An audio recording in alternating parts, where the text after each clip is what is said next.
Right, good afternoon, everybody. It looks like 2 o'clock on both clocks. So that's really good. One's working again. Right.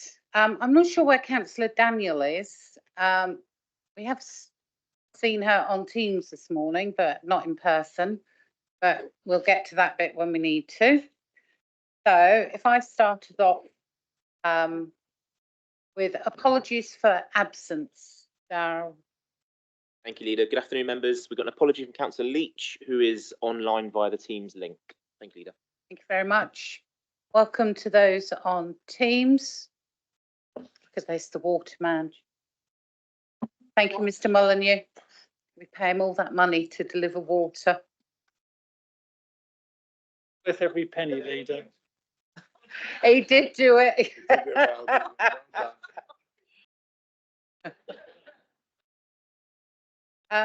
This meeting is being live recorded, but it is not going to be cameras zapping round and everything because it's not working. Oh, all right. Oh, will they? Okay. Right. Item 2, declarations of interest. Anybody has any, or if anybody has any coming forward throughout the meeting, please declare. Item 3 is items requiring urgent attention. Now, we have one, but it's literally come in about the last 3 minutes with some news from Devon County Council reparking. So I'll ask Councillor Bridgewater if he can just see what it says on the Devon County agenda for the parking meter issue. My apologies, I can't get it up on my computer at the moment, but if I just briefly surmise what's happened so far, Jeff has alluded to me that Devon County Council have now decided to defer parking meters within the West Devon area with the 8 towns that they were going to place it in. The council is very pleased that they have listened to this council and the communities will have had their say. It's not the end of it though. They are going to now come and speak to us, which really they should have done in the first place and would have got a lot more help from us as well. So that's where we are at present. The recommendation is that they are going to stop what they are doing at present and then they're going to go have a conversation with us, which that would be great.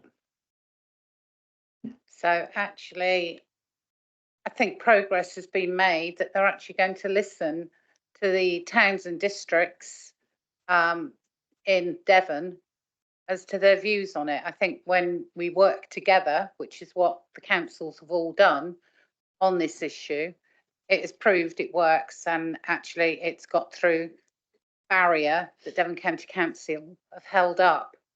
So I'm really pleased about that. I know the issue's not been dropped.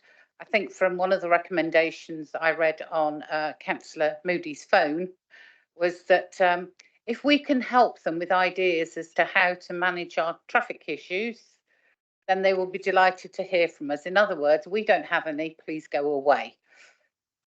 So that's ours in a few words, a few syllables.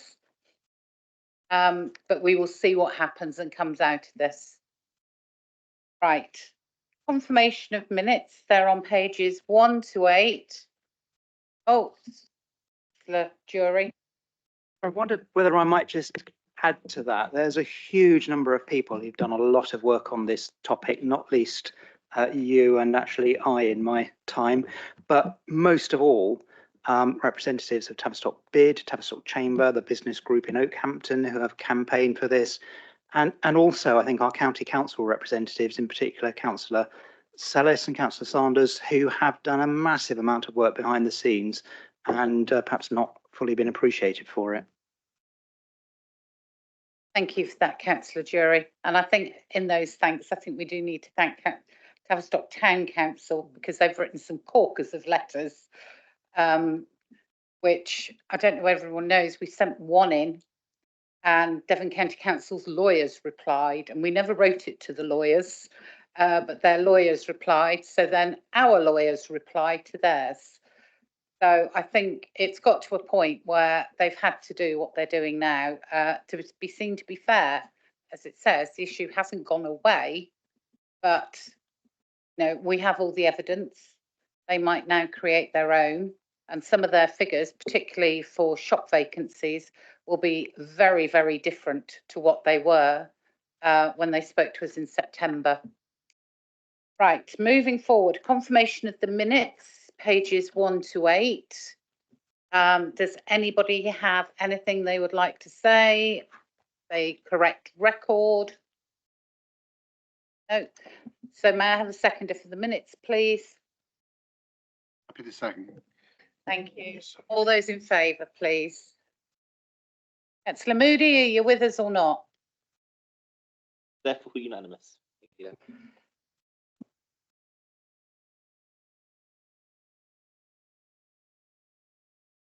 We're next going to look at the hub forward plan.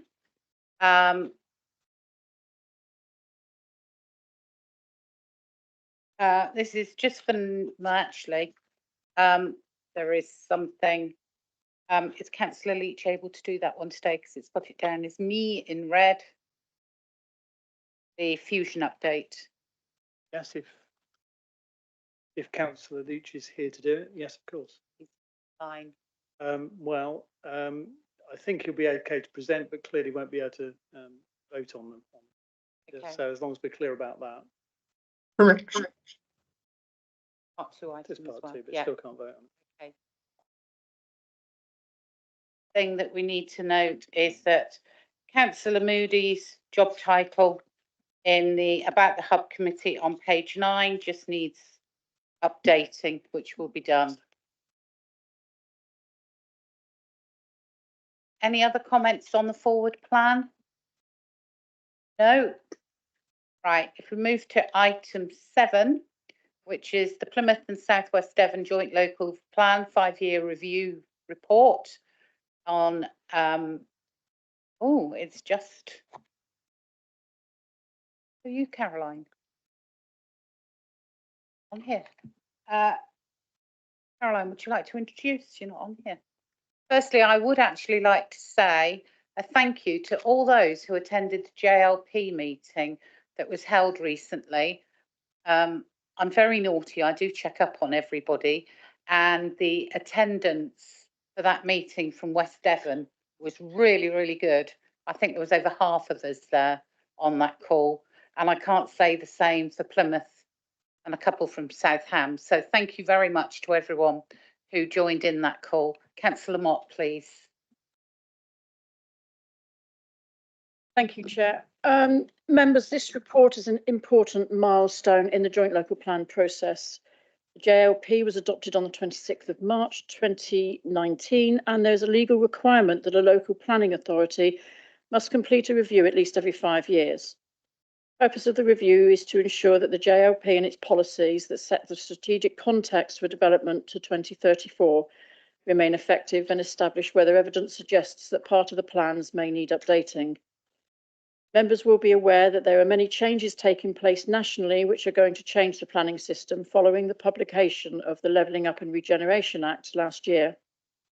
As we are still waiting for the secondary legislation to set out the process by which our plan will be reviewed and developed, it is particularly important that a 5-year review is undertaken because the NPPF and the National Planning Policy Guidance make clear that the starting point for calculating the 5-year housing land supply and the housing delivery test is on the housing requirement figures identified in strategic policies, provided, of course, they are less than or more than 5 years old, but have been reviewed and are found not to need updating. Otherwise, the government standard method is deemed to set the plan's housing need and forms the basis for the 5-year land supply. These delays and the current lack of appropriate transitionary arrangements mean that authorities like us who still have an up-to-date plan but have not yet formally commenced a new plan update are not protected while they move to the new planning system without an up-to-date review. Following a comprehensive piece of work by officers, the 5-year review clearly sets out that our JLP remains up-to-date, sound, and can continue to be the starting point for making planning decisions based on our local planning policies and a strategy going forward. It also allows us to make sound and consistent decisions based on policy. This assessment of the JLP has been done in accordance with national policy, guidance and legislation to assess its performance and how it is functioning, as well as its delivery against the strategic development requirements. In the intervening period, knowing our joint local plan continues to be here to secure the right development is delivered and to provide a framework to help resist inappropriate development is important. This report and review was considered by the JLP board in February, and the recommendations before you were unanimously agreed. I would therefore strongly urge members to support the recommendations as given in the agenda on page 13. Thank you, Chair. Thank you very much. Councillor Mott, may I just ask, are you happy that the recommendations are taken as a whole when we get there? I am, Chair. Thank you. Thank you. Anybody have any questions, please, on this report?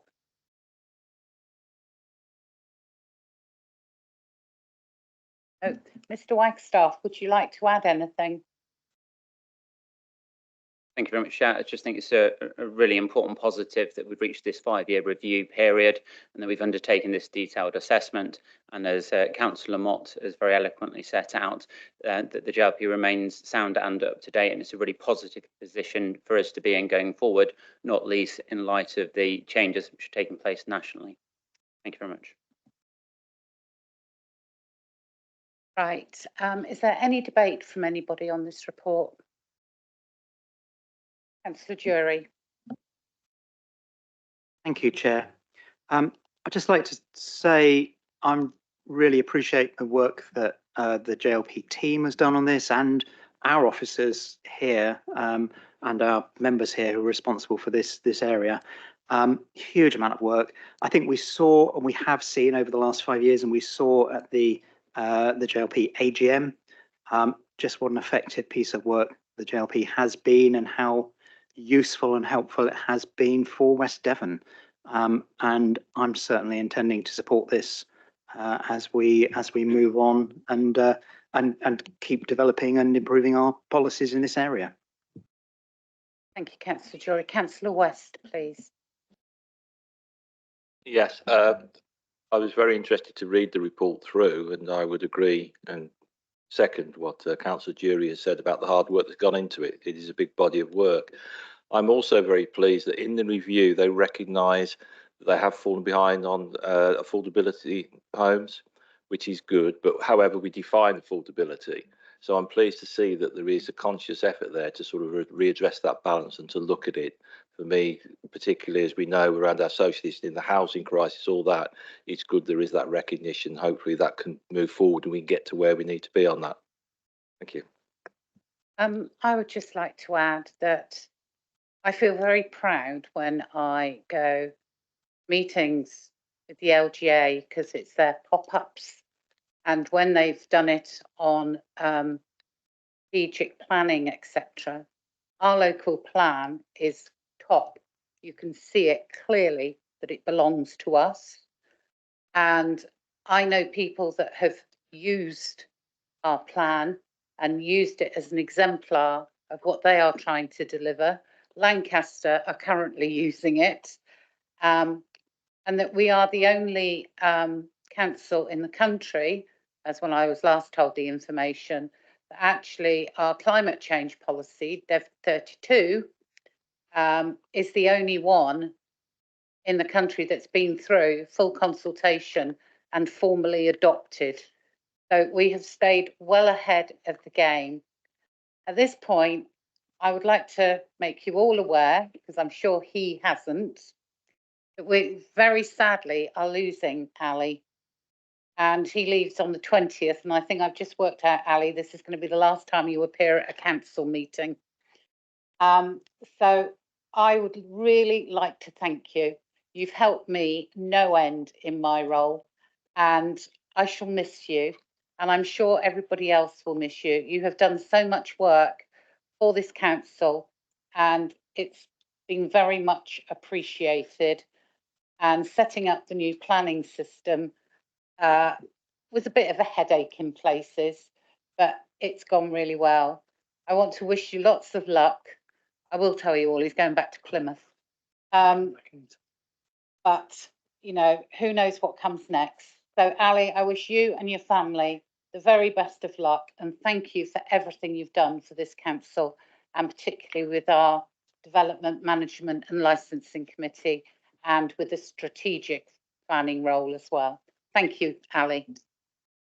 Thank you very much, Chair. And that gives time, Miss Councillor Daniel, to get sorted. Are you ready to go, or do you want me to do it? Oh yeah, sorry. It's because Lynn came in, it put me off. Right, if we could then have a proposer for the recommendations on page 13. Councillor Mott. Happy to propose the recommendations as set out on the agenda and on these screens, Chair. And I'm very happy to second. Any debate, anybody?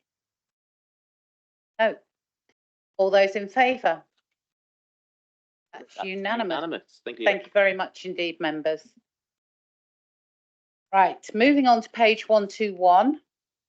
We have the Devon, Cornwall and the Isles of Scilly climate adaptation, or should that be adoption? Adaptation plan. Right, thank you. Councillor Daniel.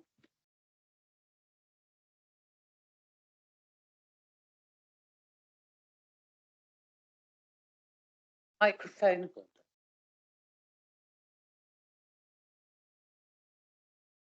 This is a recommendation that the council endorses the Devon and Cornwall and Isles of Scilly climate adaptation plan set out at Appendix A in this report. This is nothing that the council isn't already doing, and it's show that we support what we're already doing, basically, regarding meeting our climate targets and bringing us in line with the southwest of Devon, which this plan is particularly aimed at, climate adaptation.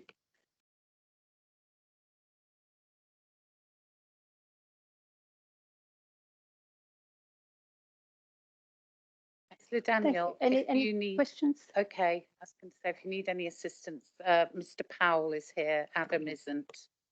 That's who I saw you looking for. Yes. If anyone got any questions, could you please direct them to Mr. Powell at the moment? Thank you. Any questions, anybody? Councillor Mott. Thank you, Chair. Under if I say 3.8 onwards, so 3.8, 3.9, 3.10, it talks of the action plan and that it's reporting upwards.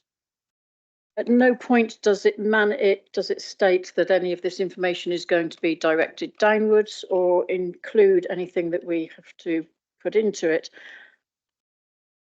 So I'm just wondering, really, the relevance of this paper to us as a council. Mr. Drew, Mr. Powell, please. Thank you, Chair. I think the whole idea of this is to coordinate action around adaptation to climate change issues across the whole of the county. So the reporting methods at the moment is to the Devon Climate Emergency Response Group, of which we are part.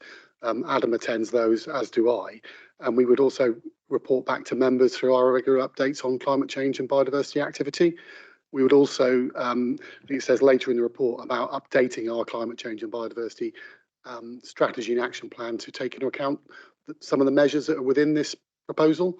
I think it's important for members to appreciate that this is simply a coordination document, sets out the conditions in which we can work together, and also underlines the work we're already involved with around things such as the Local Resilience Forum, emergency planning, business continuity, and a number of other steps that we're taking to deal with the known the known and expected implications of climate change. Thank you, Mr. Powell. Councillor Jury, please. Might follow up a little on my esteemed colleague's question, if I may, Mr. Powell. This is a massive piece of work, and I think it's really, really interesting, and there's lots and lots of information there.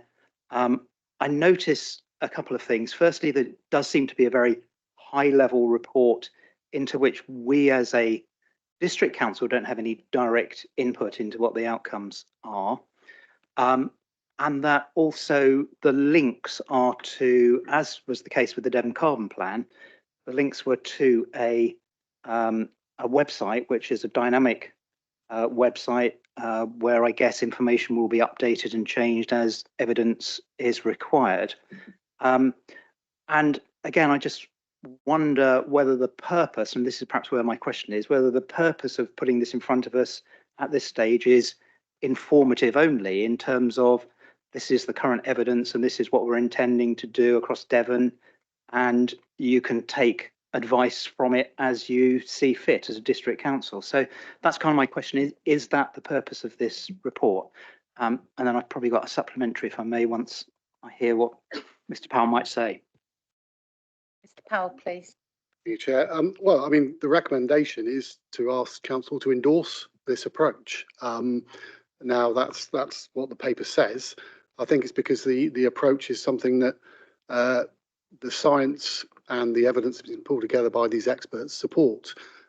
So it is a high-level document. More detail will come through, but no decision has been requested to actually carry out a specific action within the plan. Is to endorse the overall approach. And as I say, it really pulls together activity that we're already involved with.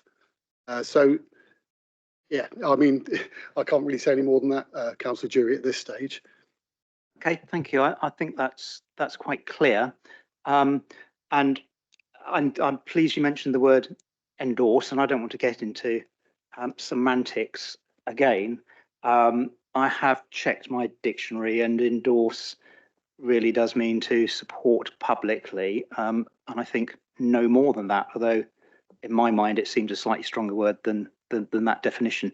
However, my supplementary question is, so if at some point in the future we have a very difficult decision to make and we have endorsed this plan, are we free to make that decision based on the merits of that particular situation? I'm thinking, let's give you an example.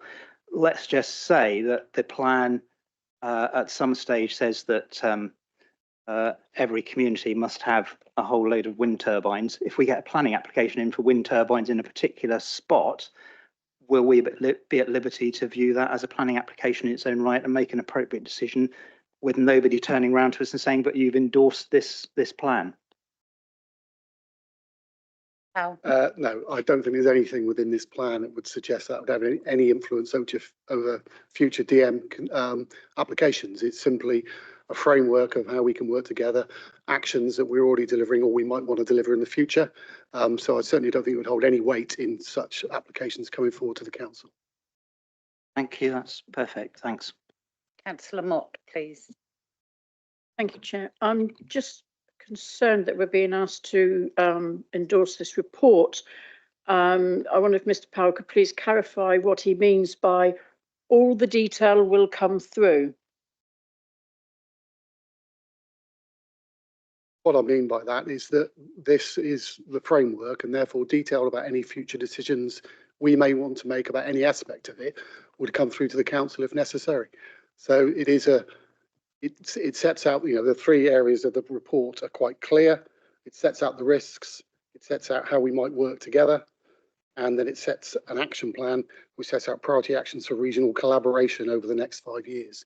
That involves multiple parties, including the district council, but it doesn't commit us to doing anything directly that we are not already doing.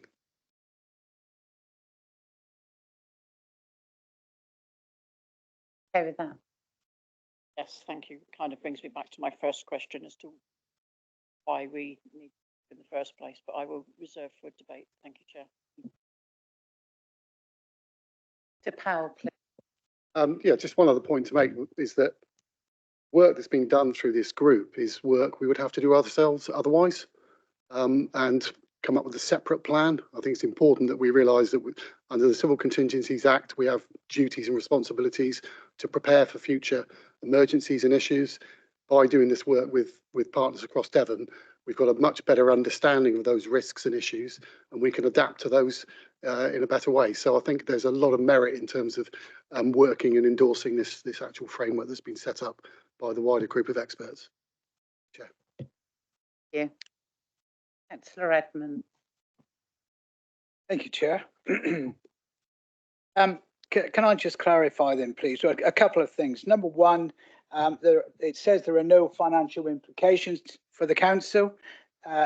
If we just confirm that, please. But am I right in saying that, there is no correlation, obvious correlation between an adaptation plan and a climate, a carbon reduction plan? We're talking about two different things here, and I'm looking at this as purely an adaptation and responding to the threats of climate change and looking ahead and anticipating, so that we're able to put things in place for the future, which I would support. But am I right in saying that this doesn't deal with any sort of carbon reduction suggestions, ideas that this council may or may not adopt? Al, please. This is separate to the Devon Carbon Plan. This is the mitigation and adaptation plan. So it's to deal with the issues that we know are going to arise based on the science, and issues that may arise, and how do we prepare for those. It's probably quite difficult to completely separate the two issues, because we would be looking, for example, if we can help reduce the potential impacts of climate change through our work on retrofitting properties or other things we do through our planning policies, then they all help to secure and prevent there being such a risk in the future. But the two plans are separate, and endorsing this plan will not have the same effect as endorsing the Devon Carbon Plan that I know has been before members before. I think that's all I can say, Councillor Edmonds, really. Thank you. Are there any more questions, anyone?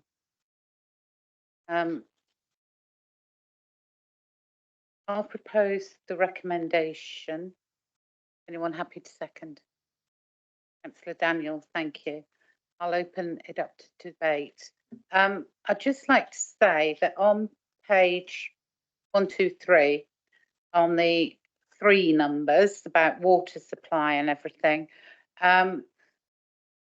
after the water company South West Water's visit to the Overview and Scrutiny Committee, and having discussed with my colleagues in other areas, South West Water are now being called to the Housing Task Force, because the Devon Housing Commission are interested in their plans that they don't know that they have, because they don't have them. And we want to do some digging with them, because as 3.3 says, about 3.4 billion extra litres of water per day, and they're struggling to cope now. So we want to know what investment they are putting forward to South West Water. I know Councillor Edmonds has just put his hand up, and probably declare an interest here that my daughter's grandparents-in-law have a development going to the reservoir that Councillor Edmonds may be about to allude to, which would be more information than I know, apart from the phone calls I get about it. So yes, so anybody open for debate, but the water bit we are seriously looking into as the whole of Devon, and Plymouth, Torbay and everybody is involved in that meeting. I think there are no other items for the agenda. It is purely about questioning South West Water as to their long-term views on how they're going to cope, what plans they have in place, etc. Councillor Edmonds. Well, thank you, Chair. It's interesting you mentioned South West Water, because I think I've got a fine example of just this kind of adaptation plan. In my ward, they are currently working on a project to abstract water, a huge amount of water, from the River Tamar and move it 4 kilometres in an underground pipe, which they've just installed. And that will go to the River Thrushell, where there's an existing pumping station in place, connected to that station, and pump the water from the Tamar into Roadford to top it up, So I think that that's in anticipation of more dry, long, hot summers. So I think this report maybe is kind of alluding to that type of project. So for me, I would need to support that. I've been supportive of the Southwest Water Project within my ward because it's a statutory duty of the Water Authority to provide water. There are impacts in terms of planning, impact on the landscape and so on, but the planning balance tells me that it's essential that they provide water. So yeah, that is a huge project, and that is why I'm inclined to support this particular report, because I think it is the type of project that we do need to be looking at, anticipating and getting underway before it's too late. Thank you. Does anybody else wish to say anything? Councillor Mott. Oh, Councillor Jury, then Councillor Mott, please. Thank you, Chair. I think this is a really interesting report. As I said, there's a huge amount of information if you follow the links and work it all through. And I don't know how anyone could possibly read it all, but it's there and it's clearly evidence-based. And yes, I mean, you know, we can all see what's happening in terms of climate and climate change, and why would we not want to mitigate against that? And I in that sense, I welcome this as being a high-level document that is helping to feed information down to other tiers of not only government but other organisations as well, who all have an impact. And I think there's a lot of interesting stuff in there as well, which I would welcome us using to support our plan and driving forward ideas that we're going to implement through our plan in due course as well. In that sense, I'm still not entirely sure why it necessarily needs to come to council, but in terms of supporting it and recognising it, I'll certainly be in favour of the recommendation. Thank you, Councillor Jury. Councillor Mott, please, and then Councillor Daniel. Thank you, Chair. My apologies. Let me just get back to the beginning of my notes. Thank you. I can fully appreciate the amount of work that has gone into producing this body of work. And as I've repeatedly stated, I am fully behind the need to do something to protect ourselves and our environment by changing how we do things. My concern is that this reports upwards and that it acts in a similar way to our own JLP, in that it has to conform to national guidelines. As such, with its call to reduce meat and dairy consumption by 20% by 2030 and 35% by 2050, I'm unable to support this. The farming community is facing unprecedented difficulties with the call to diversify and having to find other income streams to supplement their income. Families that have managed the land for generations are having to sell up. Global companies are buying up farms in order to be able to get large grants to be able to plant them up wholesale with trees, to be able to greenwash their produce. But therefore, Chair, I will be abstaining for this because as this is my income, it will be affected, and we are getting blamed unfairly, I feel, for a lot of the emissions, which are very often misreported, misrepresented, and dare I say, damaging the whole of the farming industry. We are facing unprecedented difficulties, as I have said. Their suicide rate is scary. So I'm afraid for that reason alone, I cannot support this document, particularly when it's at such a high level and has no direct impact with what we do as a council. Thank you, Councillor Mott, and I'm sure a good majority of us, and I would hope all of us, can actually support Councillor Mott's view with the damage that can be happening to farming. Councillor Mott and I regularly discuss the issue. It is quite emotional for both of us. We both know of suicides within the farming world, and we also know that we won't convert everybody to meat, to plant food, because people do like meat.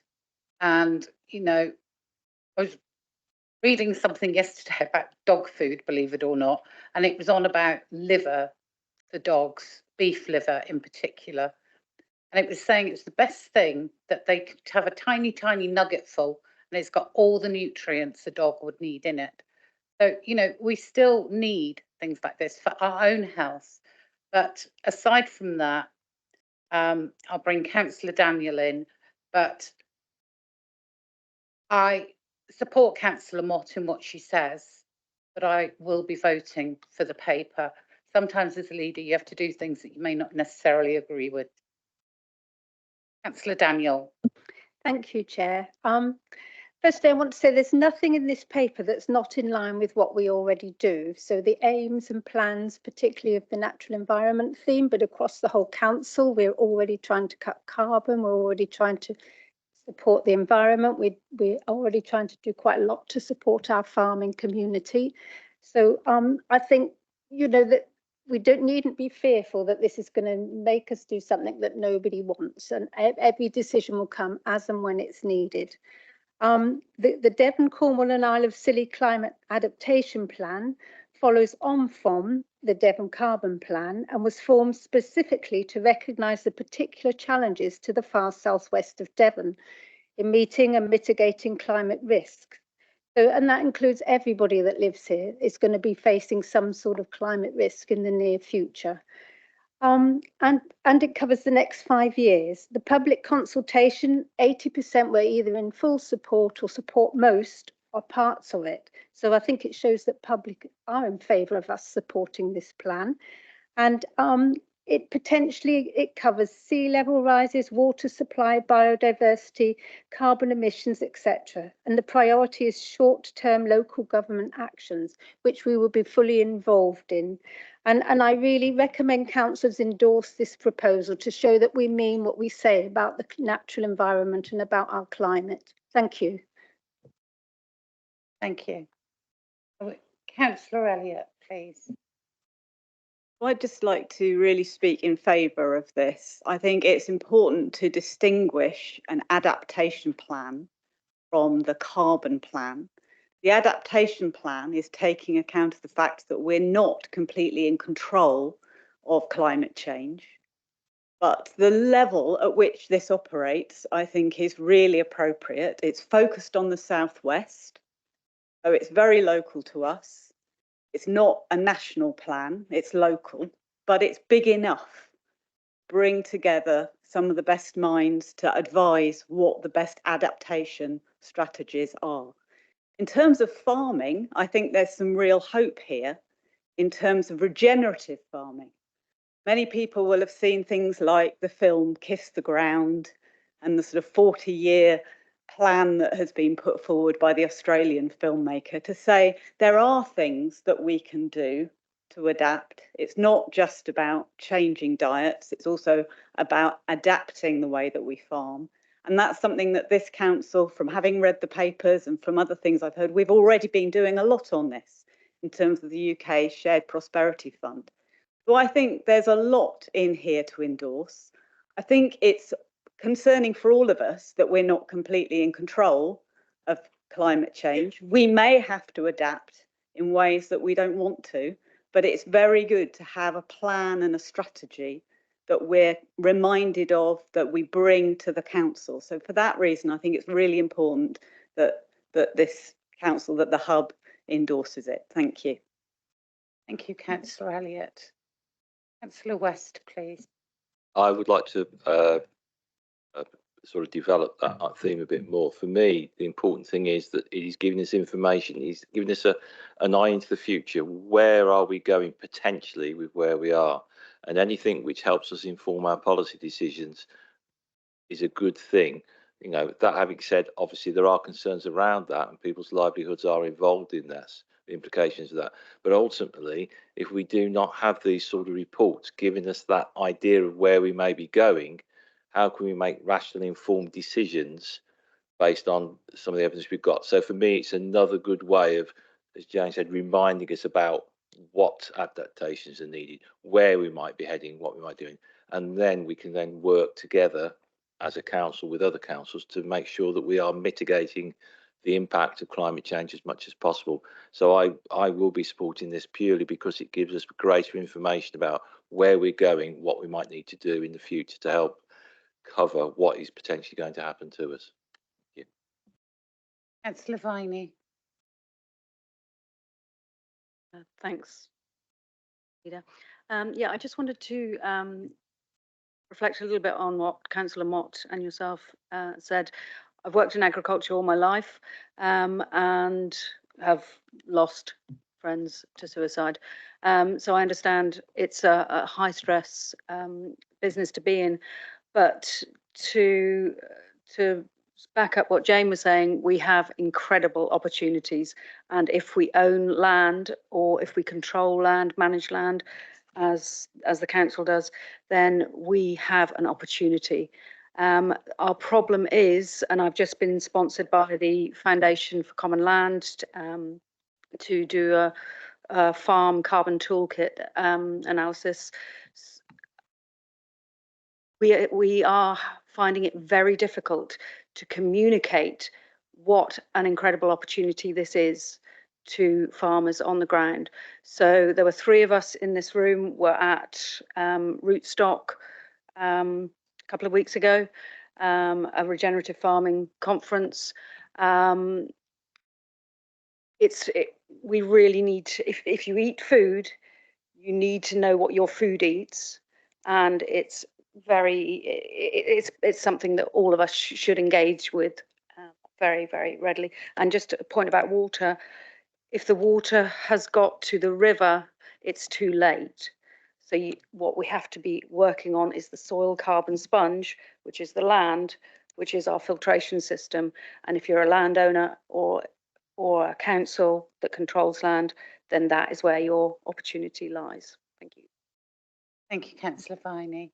Are we ready to go to a vote now, Councillor Oxborough? Thank you, Leader. Councillor Jory referred to the detail that's in the supplementary documents to this paper. Well, I've actually read them. And there is actually, although people have talked about this being a high-level strategy document, it actually does have the word plan in it. And when you look at the plan, there are pieces of advice there which we can do now. And I was reading this and I thought, actually, there's one thing in there that I could do. It talks about find the precise moment. Choose poorer services for driveways and paths. Now that's something I've got to do. This document has made me now think what type of service to use. Do I use something which is going to have water runoff or water soak through? It's influencing the decisions I'm making. It's not actually a high-level strategy document. It's got details in there which we can do as individuals. So I would ask everyone to reflect on that, read the detail because it's there. Thank you. Right, may we go to a vote now, please? All those in favour of the recommendation on page 121 that the Hub Committee recommends to Council to endorse the Devon, Cornwall and Isles of Scilly Climate Adaptation Plan set out at Appendix A to this report. All those in favour, please. 7 in favour, thank you. And one against or abstaining? One abstention. Thank you. Thank you. Thank you very much, everyone. Right, item 9, Homes for Ukraine Scheme and Afghan Relocation Assistance Programme. Councillor Renders and Ms Blake and Mr Damon, please. You go. You've mentioned that they're here. I won't do that then. I'm bringing this report to members almost 2 years after the UK government launched the Homes for Ukraine scheme. Since that date, the people of West Devon have opened their homes and sponsored 195 Ukrainians spread over 80 family groups. The council has helped support both guests and hosts. However, without the host volunteering, we would not have been able to help as many people flee the conflict in Ukraine.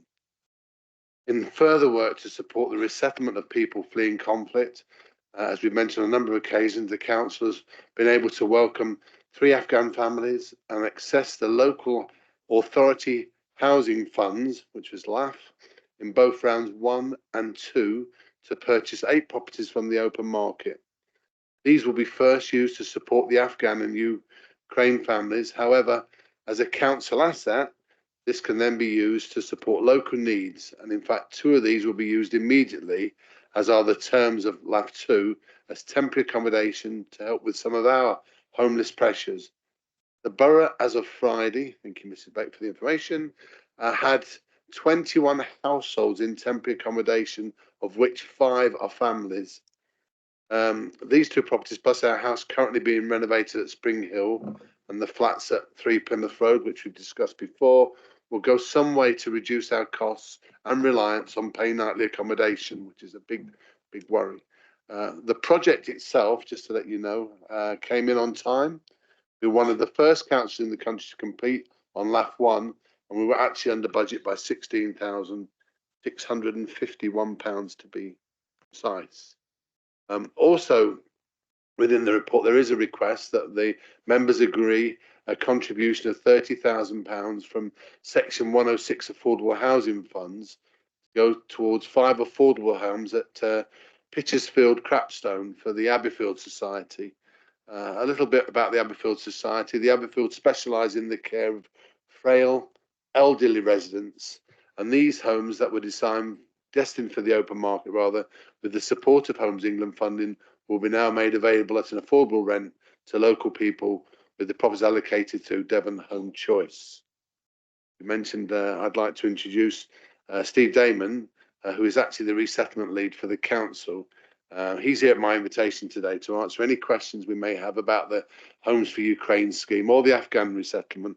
And I thought it'd be nice for him to come up with some little anecdotal evidence on what he and his team of 3 actually do. They work tirelessly to make sure homes are ready and available, and our guests are made to feel welcome and supported with integration. So I open up, and any questions or anything? Are there any questions? Councillor Mann, please. Yeah, actually, I've seen some of the work and have worked with some people who have hosted Ukrainians, and it's been very good to see what the council's already achieved. I guess I'm just curious as to what the challenges are now, as this resettlement scheme has been in place for a period of time, and I know that those challenges may have changed, and I just wondered if you could let us know. Thank you very much for your question. So we've currently got about 30% of our guests still in host accommodation at the moment. We've just gone past the 2-year anniversary, and there's been a recent announcement that Ukrainian guests can apply for an extension at the end of their initial visa period. That scheme is going to last for a further 18 months, and at the moment it appears that the host thank you payments will not be a part of that. So the major one that we've got an eye on that we're trying to mitigate at the moment is what happens if the host payments stop, and how we can support those guests without the need of temporary accommodation, how we can support them into their own sustainable accommodation to prevent any breakdowns as much as possible. That's the biggest one on the horizon.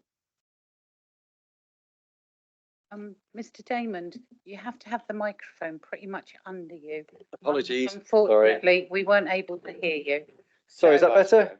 Not the last bit of what you said for Councillor Mann. You want me to go again with that bit? Just the last bit, okay.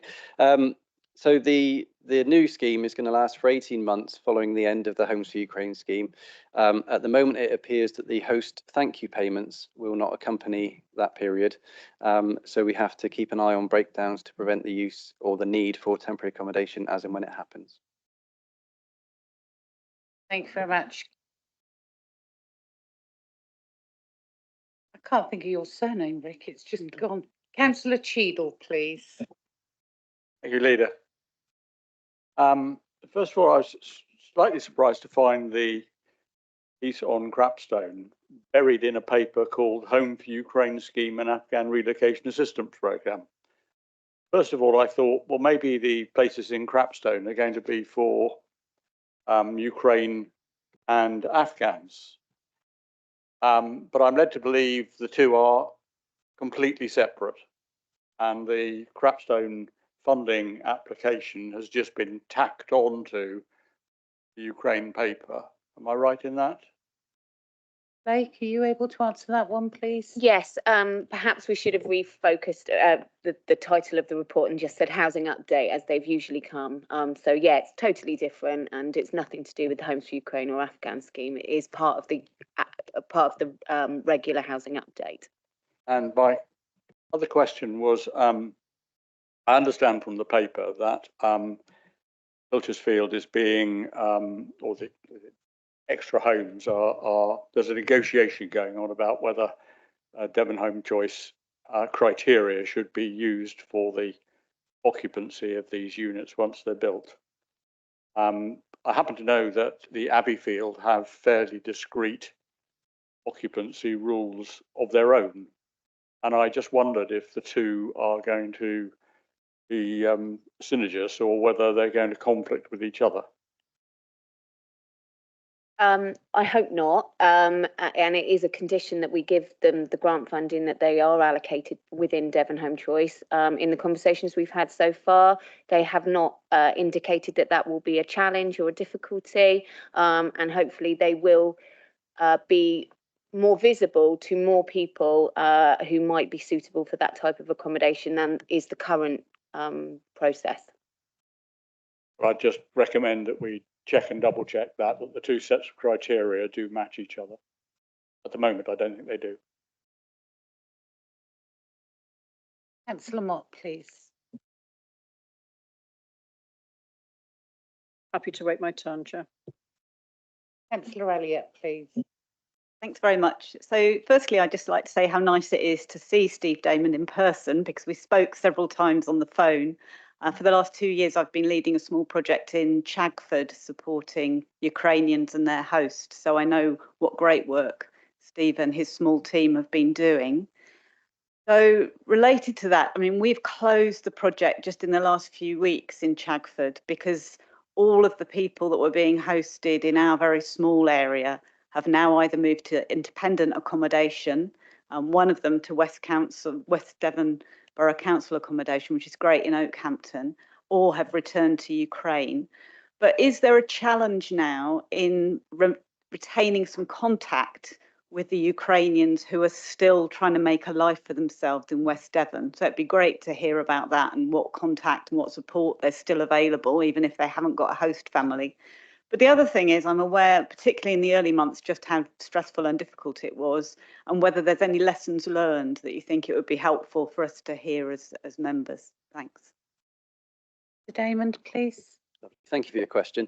In terms of staying in touch with the guests, we support them with the host and also when they move on. So, for instance, we help them with finding accommodation as and when is needed. And then once they're in accommodation, we help them to make sure that their money is stretching as far as it can. They're on the best deals for broadband and such forth, and all of their bills are being paid and everything's being met. So we're still in touch with the guests that are within our areas and still continuing to support those as we can. There's lots of opportunities in the area in terms of ESOL provision and those sorts of things, and conversation cafes, so the guests can regularly meet up to continue to flourish within our areas and continue to grow and develop.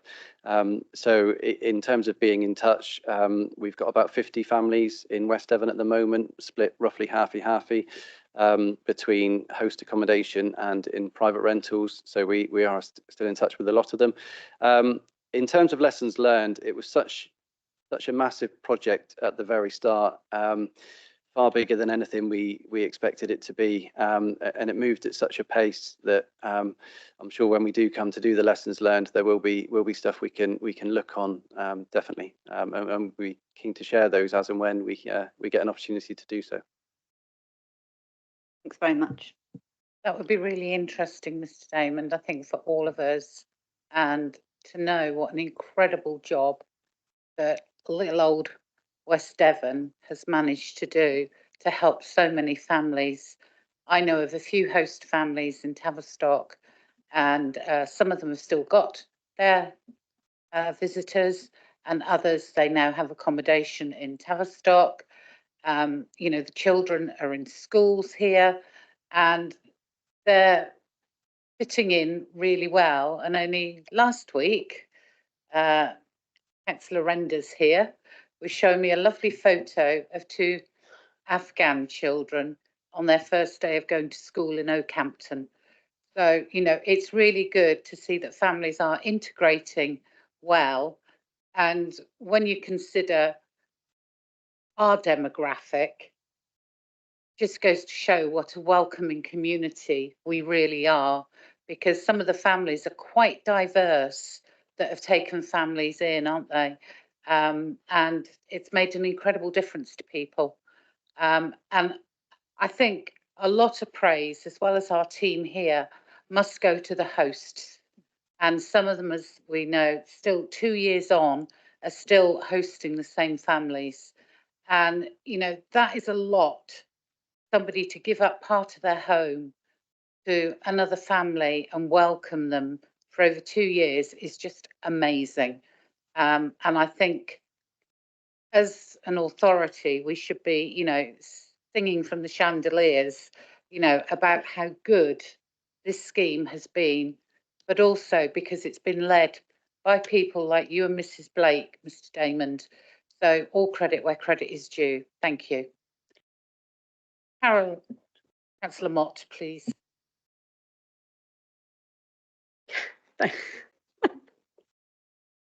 Thank you, Chair. I think it's amazing work that we've managed to do here with the support that we've been able to give to these families, and the fact that we've been able to secure these properties in the way that we have. I'm just curious, though, with the fact that we're contributing to it, and I appreciate that Homes England are also providing a huge amount of money towards some of these houses.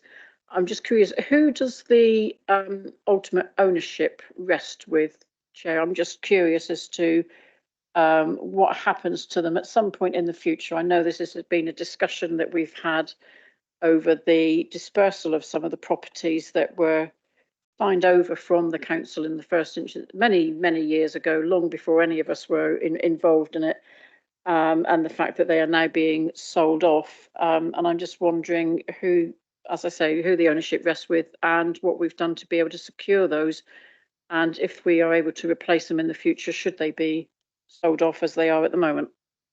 Mrs. Blake, please.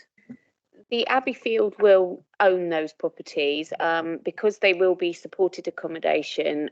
Even if the right to buy comes in for housing association tenants, it's very likely that those would be exempt from any right to buy. So it's likely that they will be the ownership of the Abbeyfield.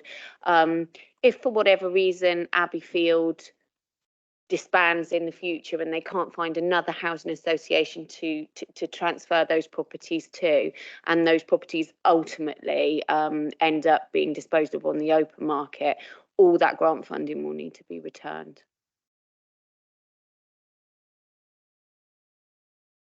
Councillor Oxburgh, please. And then did I see Councillor Dexter's hand? No. Thank you, Leader. I'm speaking as somebody who's actually hosted a Ukrainian family for a whole year. They subsequently decided to return to Ukraine, as quite a number have done so. But my wife and I have just gone through the process of, you know, taking stock and can we do it again? And we've decided we will. Part of the reason for that is the support that's been provided by West Devon. It's been pragmatic, to say the least. Unlike some councils we heard of, where ponds have had to be covered over because of health and safety risks, or windows internally have had to have new locks fitted because of particularly stringent requirements. West Devon has just taken a pragmatic approach that, look, these are domestic houses where people have ponds and they have windows that open and so on. It's been a really simple, straightforward process.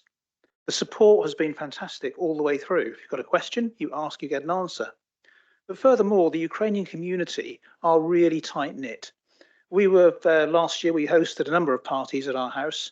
On one occasion, we had 80 Ukrainians present. It was quite an evening, I can tell you. But they're just so tight knit, and they really are grateful for what people here have done for them. On Saturday last week, we spent an evening with a host who's presently still hosting a family, and we had a very long conversation with Sergei and Natalie, two adult Ukrainians. And they've always said the same thing. It's been absolutely fantastic scheme here. So the council can really hold its head up high on this one, because it's done the best possible job and is a great example to other councils as to how it should be done and how it can be done. Thank you very much, Councillor. Right. Councillor Renders, please. Thank you, and thank you again, Steve, for coming in. Right then, I'll do the recommendations. Can we please note the positive progress of the council's participation in the resettlement schemes? 2, to note the successful conclusion of the Local Authority Housing Fund, LAF 1 and LAF 2 initiatives, delivering a total of 8 new properties in Oakhampton and Tavistock, and agree to the contribution of £30,000 to provide 5 affordable homes at Pitchersfield, Crapstone, from the identified S106 contribution. Second that. There any more questions? No, no debates. I think you've all done that already. So can I see all those in favour, please? Be unanimous. It's unanimous. Thank you, Leader. Thank you very much, Mr. White. Right, Councillor Leach, could you unmute yourself, please? I have. Right, discretionary housing payment policy, agenda item 10, page 137. Thank you, Councillor Leach. Thank you. It's all in the report, but the background to this is that discretionary housing payments, the HPs, are short-term awards administered by local authorities to help residents with housing costs. They play a vital role in sustaining tenancies, preventing homelessness, and enabling tenants to move to more affordable accommodation.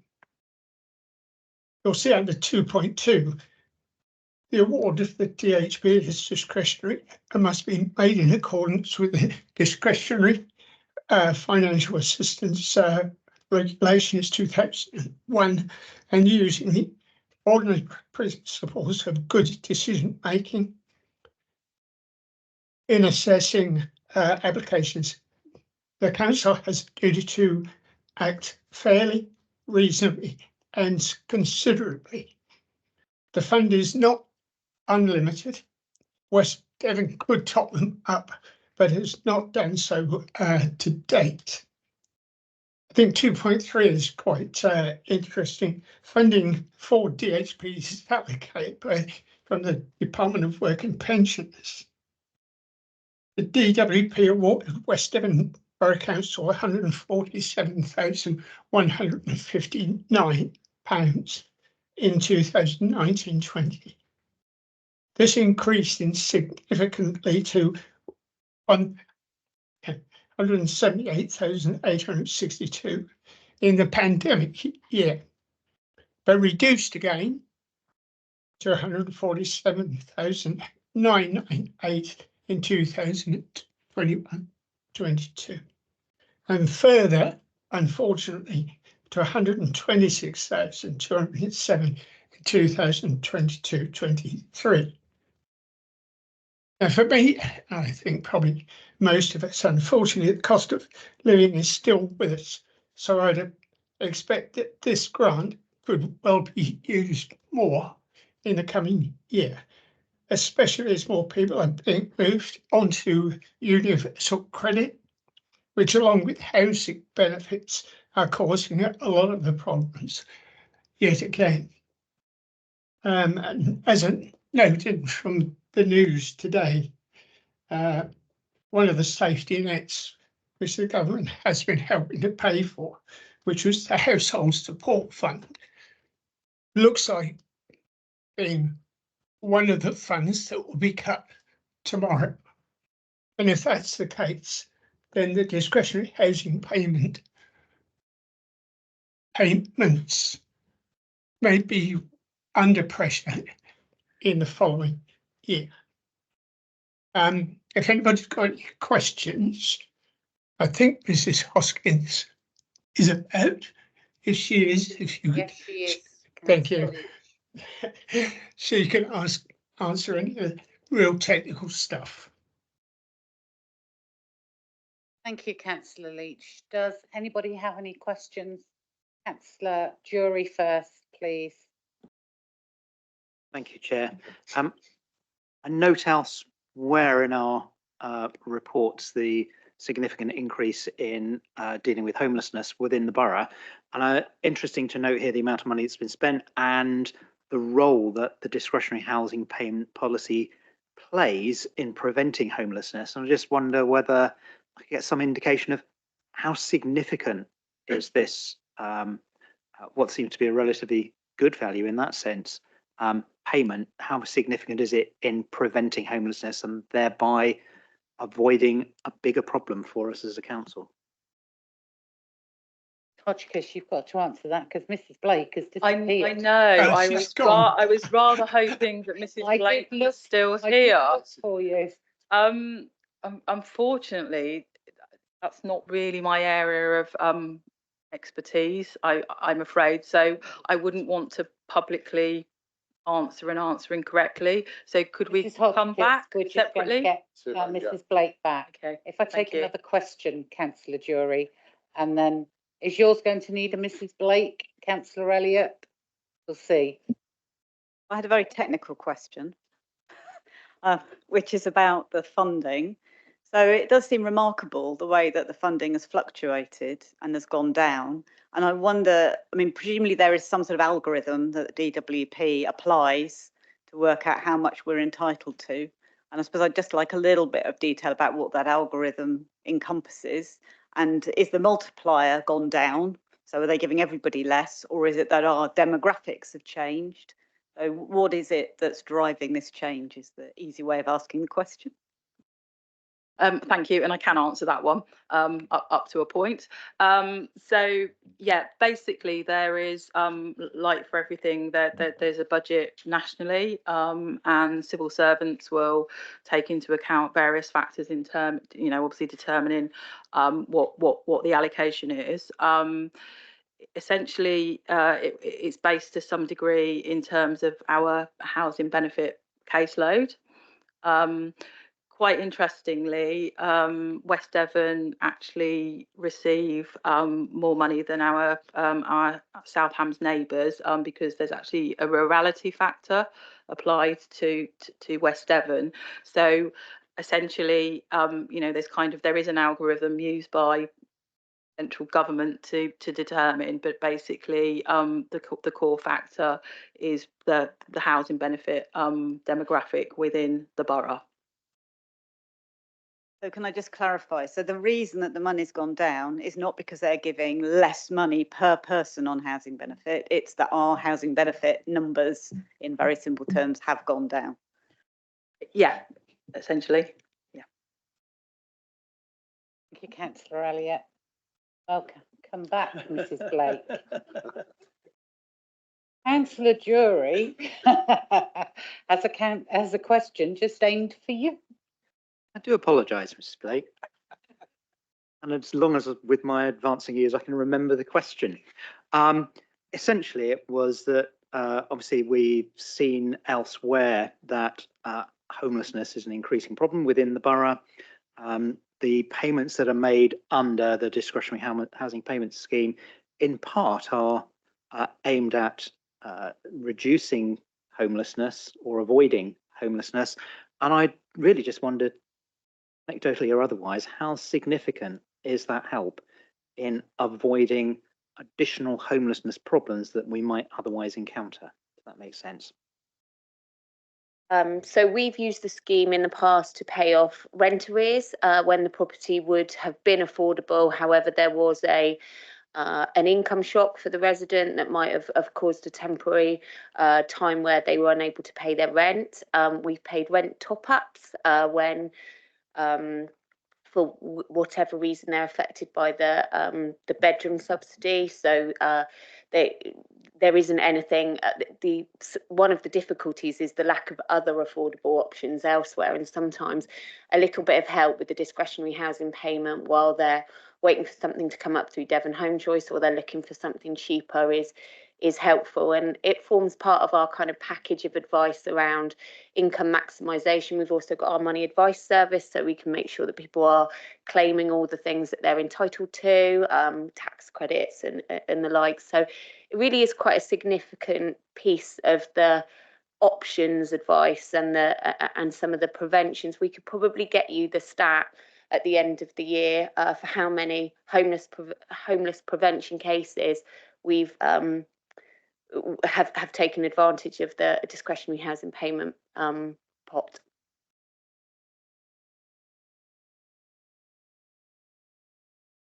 Councillor Daniel, please. Thank you, Chair. I just want to ask, is this a grant or, as I suspect, a loan? It's a grant. Okay, it's a grant. thanks. However, if we don't spend it all, we have to give it back. So we make sure that we spend it all. Okay. And do we see people reapplying often for this, or is it one-off? The intention of it is a discretionary housing payment as opposed to a benefit. So it is really meant just to be a short-term support to help somebody move to more affordable accommodation. Then there may be circumstances where we do pay it longer than a one-off, but it's really meant to be just a short-term support to people. And also, as part of the payment, do we provide ongoing support to keep people out of financial hardship and prevent that long term if we can? Yeah, I mean, certainly from a sort of a benefits perspective, we're obviously keen to work with residents just to make sure that they are actually maximising their income. And as Mrs. Blake has said, there is work that we do with partner agencies as well, just in terms of providing that more rounded financial support to residents. Thank you. Thanks. Councillor West and then Councillor Oxburgh, please. Thank you, Leader. I'm very interested in what is going to be happening in the next 12 to 18 months, where we're moving from the old legacy benefits to universal credit. And I'm just wondering, A, do we feel there's going to be some account taken of that by government to put some extra funding in to help with that? And or B, do we know, have we any idea what sort of numbers we may be potentially talking about in terms of that who may be affected by that shortfall at this point? Yeah, interestingly, we do have quite good relationships with DWP, and there is actually a call arranged nationally next Friday, I think it is, just to actually discuss this and set out that process, give us a bit more clarity in terms of volumes. So we know in terms of our records what sort of category people are going to fall into, but I understand that they're going to give some greater detail in terms of how that's going to impact on individual authorities. In terms of whether or not they're going to provide any further support to councils to help with this, I think that's unlikely, unfortunately. And have we got any contingency in place to allow that? Because obviously I read once we've spent we have to fund it. Have we any idea or any contingency put in place to allow for that, just in case we are caught? I mean, what we do, as the report sets out, we do have the ability to contribute that to that from our own funds. So I guess if we got to that position, obviously we would bring forward a report and ask members to make the decision in that regard. Oxburgh, please. It was just a reflection really on the same question. I was just wondering, to what extent, bearing in mind this is almost a spend-save measure, although we're not spending our own money at the moment, has any thought been given as to where we might be able to find a fund in future should government support be withdrawn? Could I ask Mrs. Henstock to come in there? Thank you. Yeah, thank you, Councillor Oxburgh. We would look at that if that happened, and we could look at perhaps our earmarked reserves or some of our homelessness prevention grant, because we appreciate it is a really important source of income and really does help with the homelessness.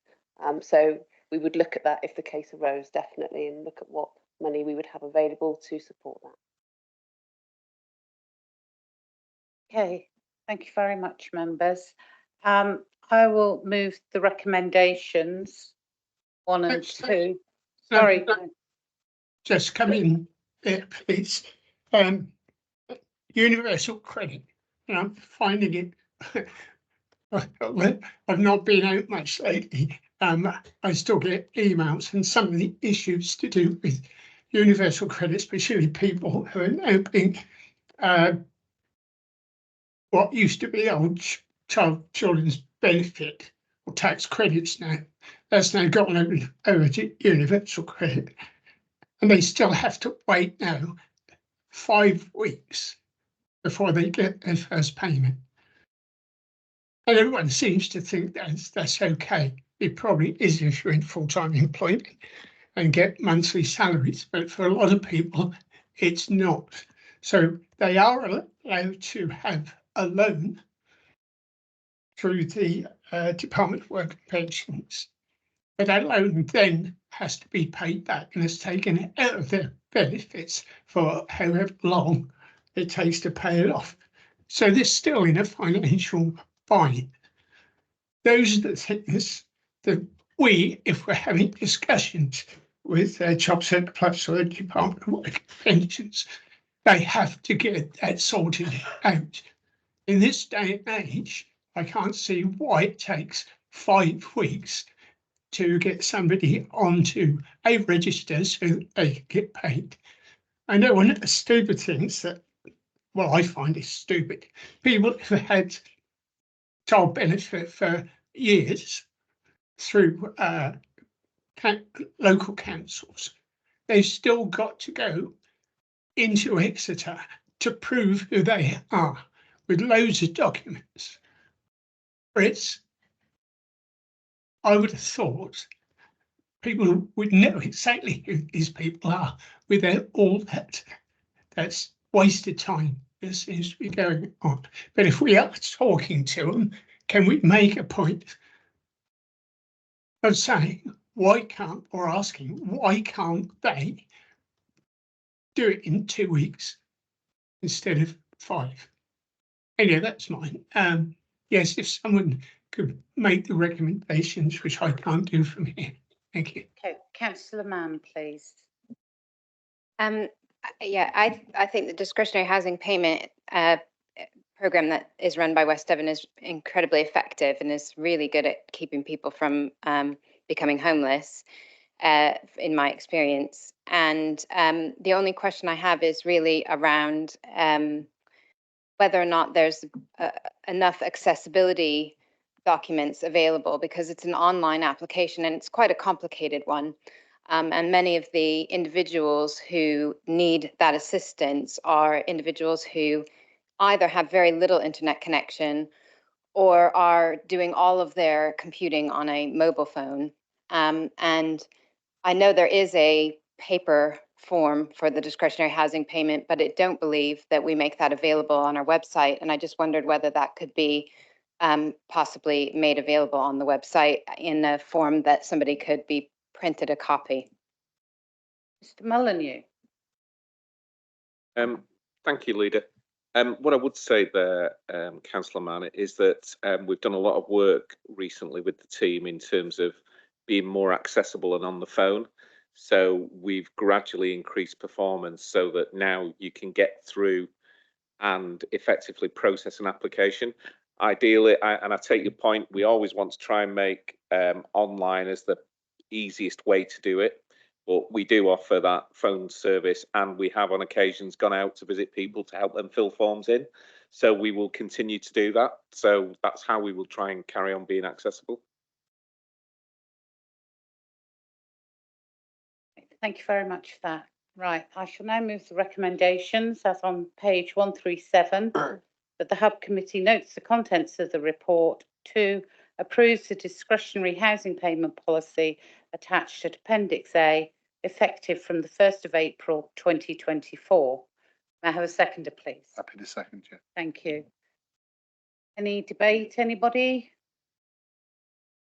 No? All those in favour, please.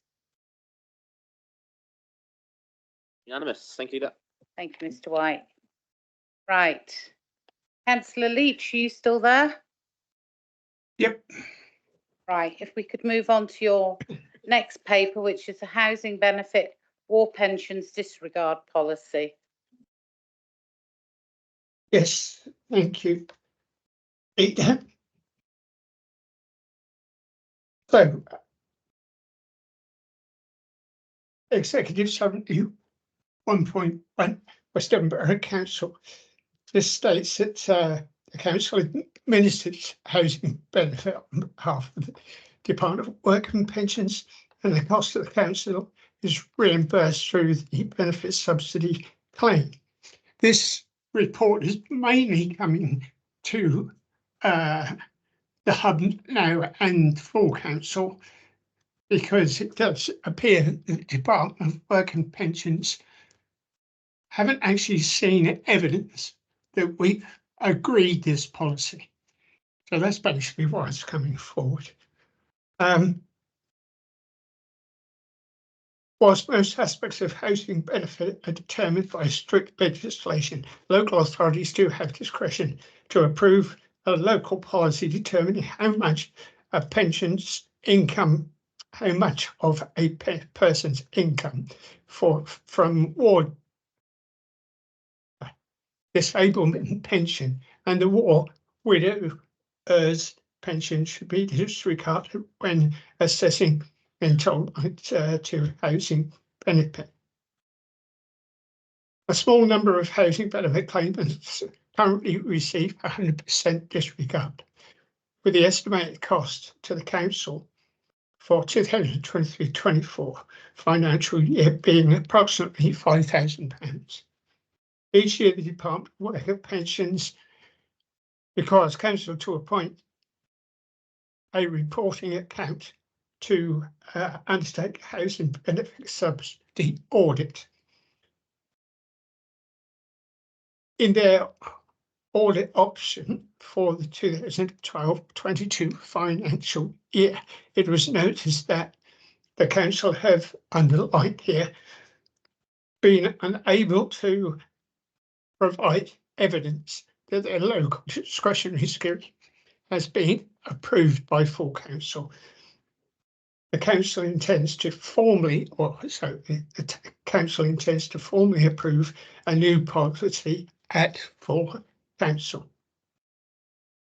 This report proposes that the hub committee, I'll just read it so anyhow, hub committee recommends to council that it reaffirms the commitment to disregard 100% of income from war pensions when assessing housing benefit. Again, if you have any technical questions, hopefully Mrs. Hoskins is still here. Yes, Mrs. Hotchkiss is still here. You're okay, Councillor Leach. Any questions, please? Councillor Cheadle. Thank you. I noted in the paper that we're obliged to appoint a reporting accountant to undertake the audit of this money, and the total we spend is something in the order of £3,700. Does the audit cost more than that? Mrs. Henstock. I'm afraid it does, Councillor Cheadle, yes. Isn't this one of those opportunities where we could talk to the Department of Work and Pensions and tell them it's a thunderous waste of money? That'd be Mrs. Hotchkiss's job. She has a good relationship with them, apparently. If I can, I'll just come in on that point, and then if I can just elaborate on something that Councillor Leach has said in introducing the report. So, you know, it's exactly that. It's an audit that it's got zero materiality, so it is a considerable amount of work and cost, not necessarily, you know, for a huge amount of value for money. However, it obviously is something that we have a statutory requirement to deliver on, unfortunately. The bit I just wanted, sorry, turn my microphone off. Just the bit I just wanted to add was that West Devon isn't unique in this recommendation being made by external auditors. Basically, external auditors have had the same conversation with every council in the land. So it's not that historically we haven't done something. I suspect very much there is a policy there that dates back to some point in the 1990s. It's just a case of the external auditors are now requiring councils to reaffirm those policies. Thank you. Are there any other questions, please? No. Then, Councillor Leach, do you have anything to add, or may I go to the recommendations, please? Please go to the recommendations. Thank you. The recommendations are on page 153 of your agenda, and it is recommended that the Hub Committee, 1, reports the contents of the report, and 2, recommends to Council the adoption of the housing benefit or pensions disregard policy attached to Appendix A. May I have a seconder, please? Happy to second, Leader. Thank you. Does anybody have anything extra to say? No. May we go to a vote, please? All those in favour? 8 unanimous. Thank you, Leader. Thank you very much. Councillor Edmonds, you're on. So page 161 of the agenda, month 10 revenue budget monitoring for 23-24. Yeah, the report presented to Hub in January for the period up to the end of October 23 was forecasting a surplus of £54,000 at the year end. That forecast has been revised upwards to £159,000, with investment income again being the main reason for the increase. Income from this source is forecast to reach a figure of £1.29 million for the financial year. The Council benchmarks its Treasury and Management income and has achieved a return of 5.38% against the benchmark average range of between 5.03% to 5.34%. And this places the Council in an upper performance quartile, and thanks to the expertise and diligence of one member of staff in particular of the finance team, an excellent performance. Other areas of change from the January report are increasing cost of providing temporary accommodation, which is now forecast to exceed budget by £350,000 at the year end, and the report shows a slightly improved position in planning income, with the projected shortfall in October reducing from £150,000 for the year to £120,000. The narrative for the remaining variations against budget remains largely the same as the January report. Mrs. Henstock and her team continue to monitor budget performance monthly to identify variations and, when necessary, take prompt corrective action as detailed in section 7 of the report. Total revenue reserves are considered to be at a prudent level by Mrs. Buckle, the section 151 officer. Appendix A shows the projected balances for both earmarked and unearmarked reserves, which are predicted to be £10.956 million at the end of the financial year. Finally, Chair, the report recommends that the Hub Committee notes the forecast income and expenditure variations for the 2023-24 financial year and the overall projected surplus of £159,000 at the year end. Thank you. Thank you very much, Councillor Edmonds, for proposing that. Okay, just bear with. Anybody have any questions for Councillor Edmonds or Councillor Daniel, please? Thank you, Chair. Sorry. I understand that the Treasury management involves investments, and I would really like to have a reassurance that we're not investing in things that do not meet our climate goals. Thank you. Mrs. Henstock. Thank you, Councillor Daniel.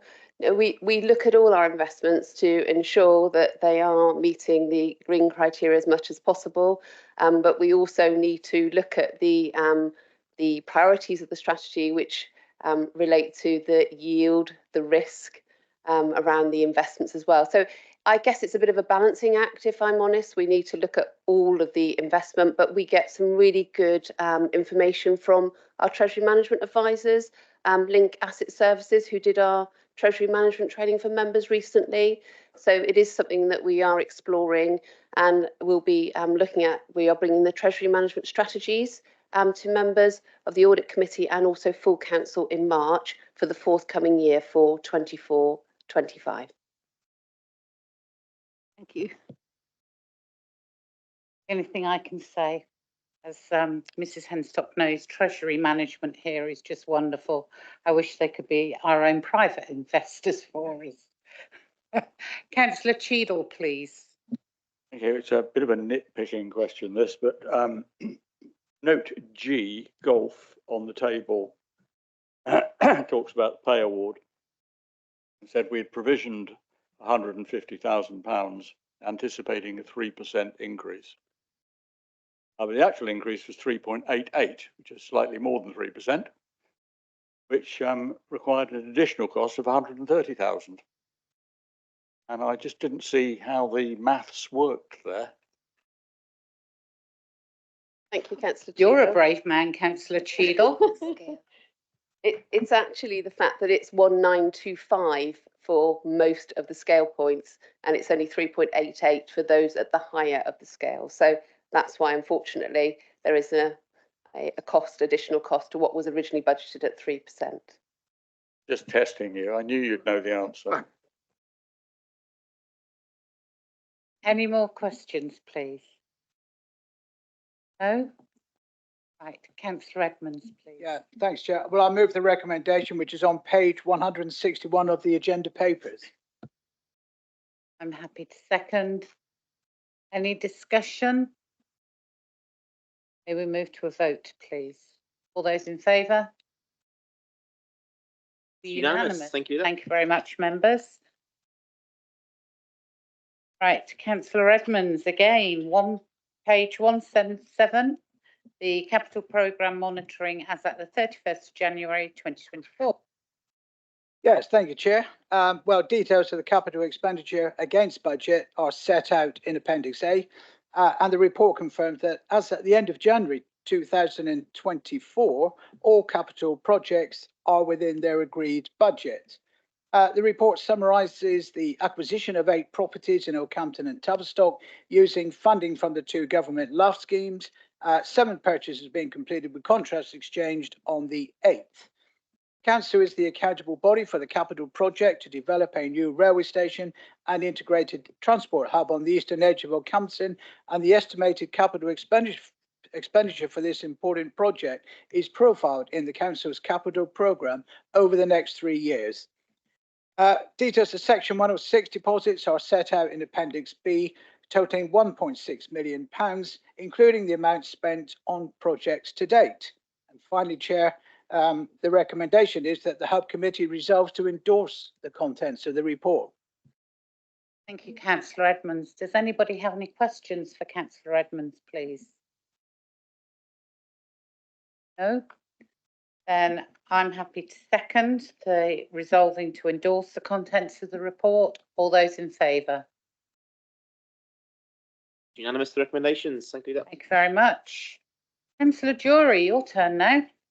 Page 187, Oakhampton Business Improvement District. Fantastic news story. Thank you, Chair. Yes, an update on the development we're working on to assist in the setting up of a business improvement district, hopefully in Oakhampton. Can I say at the outset that the recommendations will differ from those in the circulated papers, been quite correctly reminded by Mrs. Bowen that it's not possible for us to delegate actions to the bid steering group, as that group comprises people and bodies other than the council to whom we can't lawfully delegate. So there will be an amended wording when we get to the resolution. The paper in front of you is the culmination of a lot of work with some outside consultants, ably coordinated by Ms. Jarram, and I'm grateful to her for her assistance, and also Mr. Shears and his team, not least as well for their assistance with the Oakhampton regeneration strategy, which is developing alongside this particular project. Most recently, within the scope of this project, we've held a number of workshops with businesses and stakeholders in the town, leading to the establishment of a steering group, which is now working towards setting the boundary of the proposed bid area and some other details relating to the bid, including matters such as the levy that is likely to be suggested. And that in turn will lead to a ballot in due course, which will actually determine whether a business improvement district is set up. So the details are within the report. I'm very happy to take any questions if anybody has any. Are there any questions? Councillor Oxborough, please. Just if the bid doesn't actually exist yet, paragraph 3.2 says that outstanding costs to be incurred can be recouped from the first year of bid levy, income levy. What if the bid doesn't go ahead? That means there's £40,500 worth of expenses that can't be recouped because there is no bid to recoup them from. Do we have a contingency plan for that?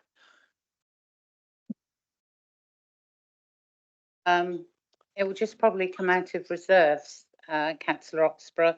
Mr. Shears is going to answer. Perhaps this is bank. And just to be clear, a large amount of that money's money that's already been spent. So the only bit that we're actually still asking for is around the production of the business plan, the civica notification, and the ballot paper courier costs. So those will be incurred, and so that is effectively the risk to this project at the moment.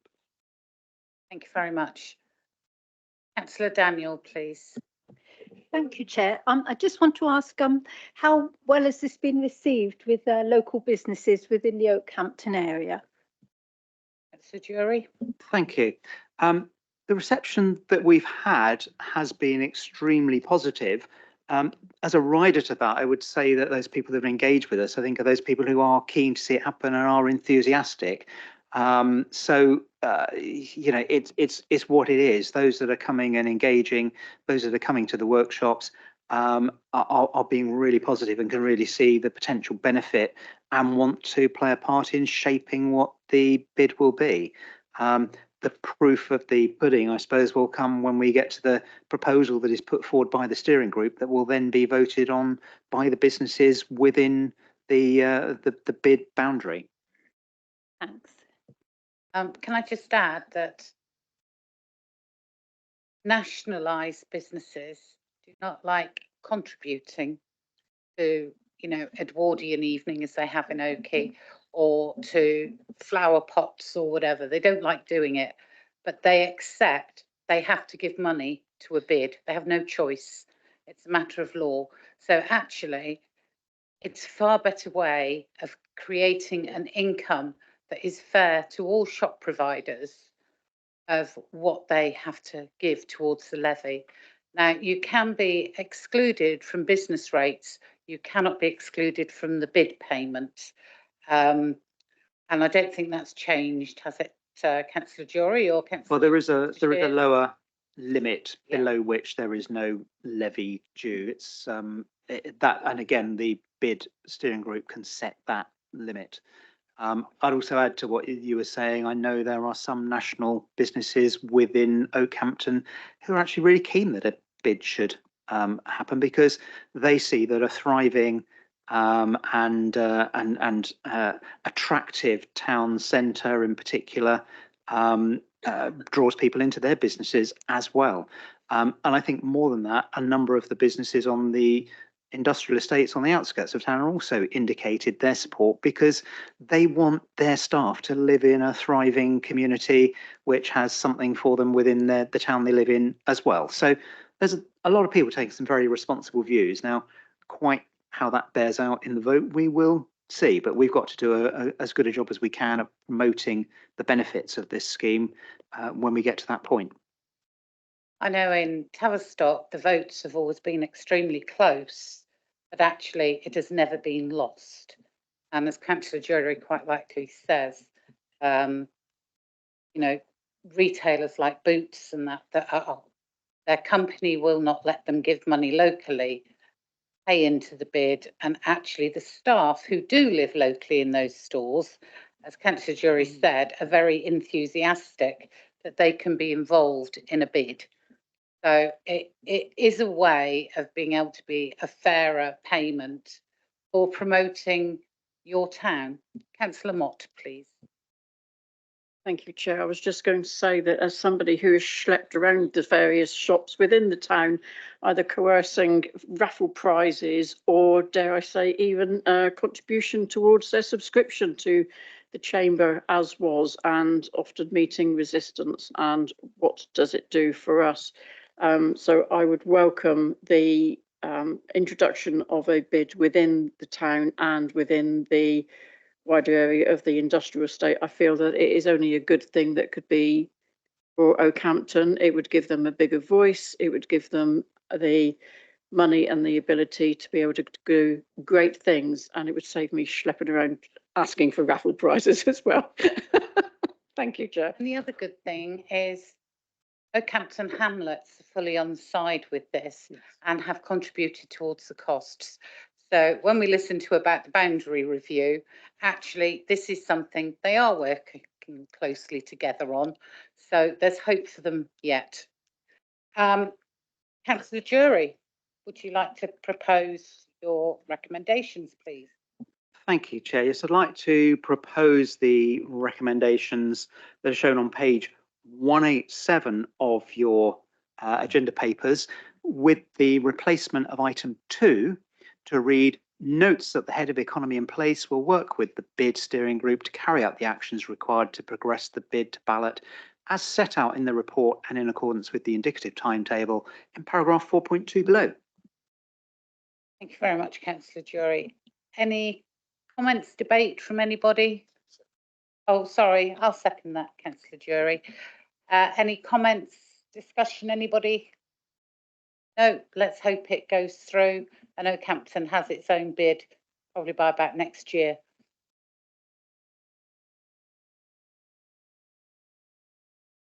Yeah, sorry, if we'd all like to vote, please. Because the dropping. That's unanimous. The recommendation as amended. Thank you very much, Mr. Shears.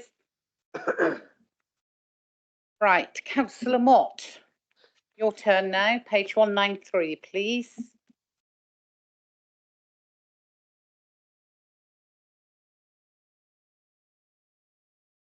Thank you, Chair. So the Tavistock Conservation Area and Management Plan of 2014 has been reviewed, updated in accordance with the requirements under the Planning Listed Buildings and Conservation Areas Act 1990, Section 71, 1 and 2. Following an informal consultation with local councillors and heritage stakeholders, it is proposed to expand the current area to include the public allotments and green space to the north of Butcher Park Hill as shown in the attached plans. Following agreement by this committee, there will be a public consultation period which will be taken into consideration prior to a final report being brought back to this committee for possible adoption. If adopted, the documents will be used to inform any planning matters which may affect the historic environment in and around the Tavistock Conservation Area. For clarity, members, please note that the recommendation before you on page 193 of your agenda has been amended to that it is recommended that the Hub approves the commencement of public consultation on the draft Tavistock Conservation Area Appraisal and Management Plan at Appendix 1 to the report. Right. Thank you, Chair. Thank you, Councillor Mott. Mr. Wagstaff, Ms. Pritchard, would you like to add anything else to Councillor Mott's comments, please? You're fine. Just to say that you obviously got this item and the next item, and it's a real positive that we've got the first two, the updated conservation area appraisal and management plans coming before you at Hub today to start off the consultation on that. And just for members' information, these are obviously the first two of the new approach to conservation area appraisals, and we're really welcoming people's comment and engagement on those, so we continue to try and get these right as a new modern format to take forward. And following on from this, we'll be looking at taking a further 4 of the areas, conservation areas, forward in 2024 to 2025 year to continue the updating progress going forward, and we'll be doing that in line with the strategy set out in the JLP and policy TTB one. And so we'll keep working our way through all the conservation areas going forward to make sure they all have up-to-date and modern conservation area appraisals and management plans.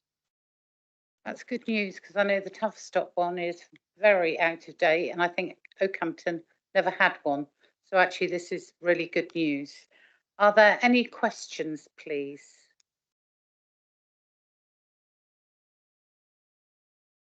Now,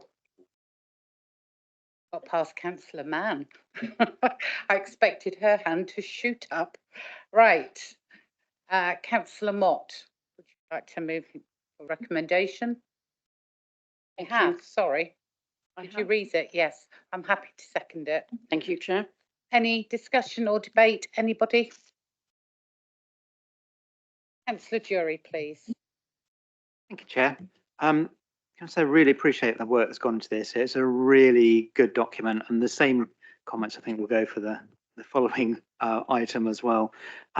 Not least because it shows the area through the pictures enclosed in the document in such a good light. So congratulations to everybody who's been involved in this. I think really good piece of work.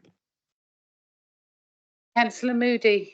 I'd like to echo that sentiment. I've always been involved in the conservation area in Tavistock, and I'm glad that we've updated the report, the management plan. And I just hope that all members scrutinise it, and if they want to make any amendments to it or whatever, or make comments, I think they should. Thank you. I do agree with that. It does behove members to be involved with it. And it is so much simpler than the previous one that I think went back to Tavistock Town Council about 3 times. Spent hours on it. Very painful procedure. Councillor Oxburgh, then Councillor Mann. Interested to know who actually drafted the Tavistock Conservation Area document. It's possibly one of the best reads I've ever had. Council documents are often dull, dry, and they're hard work to get through. This one, you just suck through it. It's fantastic. Anybody who's not read it, I'd highly recommend. But I'd like to know who actually drafted it, because it's really good. Bloke sat beside you. I certainly can't take the credit for that. Karen, who sat to my right, has done an excellent job leading forward this document. Thank you very much. Councillor Mann, please. I also welcome the document, and I wanted to say thank you to Karen Pritchard, who has been also helping us with the Tavistock Neighbourhood Development Plan. We specifically stayed away from doing much in the conservation area because we saw that she's doing such a good job here at the district in addressing that. So, but she has also provided us with a great deal of guidance, and I hope that we have a mutually the development plan will actually be mutually beneficial with what we're doing within the neighbourhood plan. So I'm hoping that those 2 documents will work well together. And I just wanted to say thank you to her for this work, and also for, at the same time, providing us with advice around the heritage aspects of our neighbourhood development plan, which is in consultation at the moment.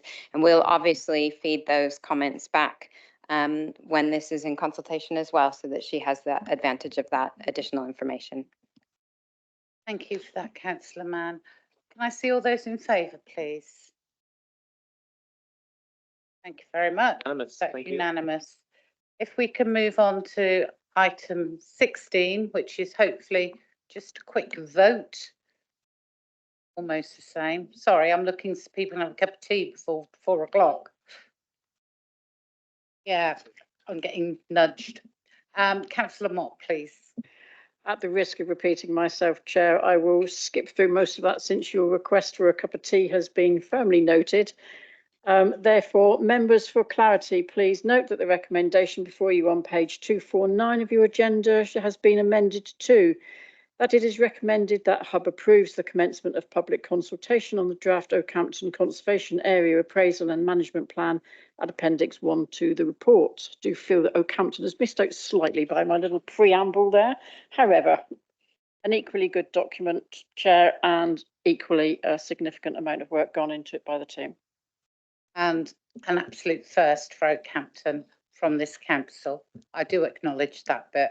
Because Tavistock only got one last time. I think they got such a hard time. It was, I think they sort of decided Oakhampton just no, too much. Right, Does anybody have any questions on the Oakhampton plan, please? Yes, please. Oh, thank you, councillor Leach. Yeah, just a statement.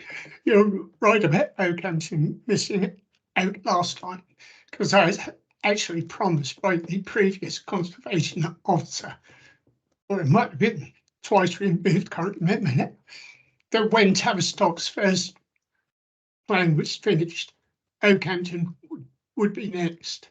It's taken about 12 years, but I'm very pleased it's got here. But a couple of questions. One, can you tell me when Karen actually started this process for Oakhampton? You know, a rough month when it started.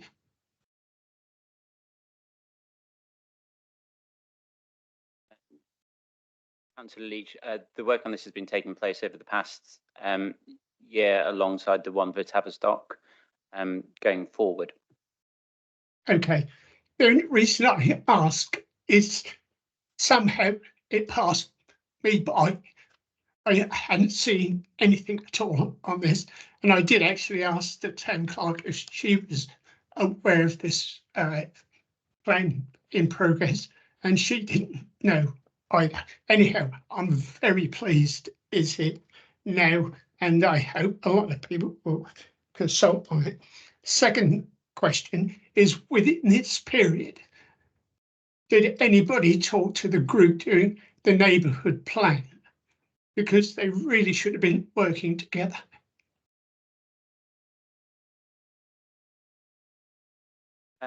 In terms of the neighbour plan, Karen, as the Senior Conservation Officer, has been working alongside Graham Swiss, who's been supporting the neighbourhood plan production. Okay, it's just as I haven't seen anything within the neighbourhood plan that says anything about this proposed plan. But yeah, okay, thank you. Councillor Leach. Anything else? Oh, can we go to a vote then, please? All those in favour? Unanimous. Thank you very much indeed. Right. I'm just about to. Put me off my stride though most of the time. Right. If we could move into part 2, please. Do I have a proposal? Well, I propose it. I always do it, Taffy. And a seconder, please. Happy to second, Leader. Thank you very much indeed. Right, we are now into closed session. Have we turned off the live streaming?